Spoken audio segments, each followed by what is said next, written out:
ដំណាបសងព្រេងនៅពោធិ៍សាត់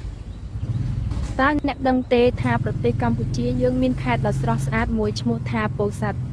វាជាកន្លែងដែលពោរពេញទៅដោយរឿងរ៉ាវគួរឲ្យចាប់អារម្មណ៍ជាច្រើន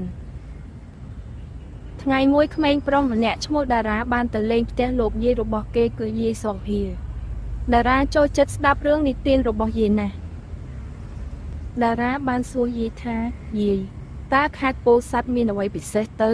យាយសកភាញញឹមហើយនិយាយថាពោធិ៍សាត់ល្បីល្បាញដោយសារក្រូចពោធិ៍សាត់ដ៏ផ្អែមឆ្ងាញ់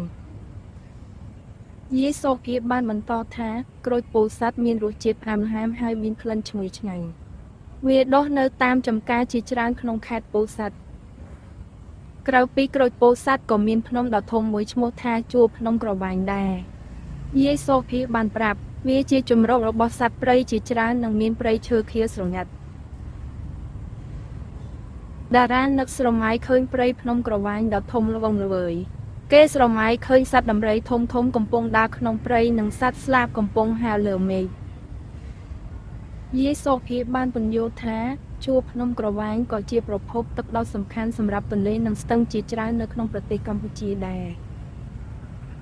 តារារីករាយណាស់ដែលបានរៀនរឿងថ្មីអំពីខេត្តពោធិ៍សាត់គេគិតថាពោធិ៍សាត់ពិតជាខេត្តដ៏អស្ចារ្យមែនយាយសកភាបាននិយាយថាកូនតារាថ្ងៃណាមួយយើងនឹងទៅលេងខេត្តពោធិ៍សាត់ទាំងអស់គ្នាដើម្បីមើលឃើញភាពស្រស់ស្អាតដោយផ្ទាល់ភ្នែក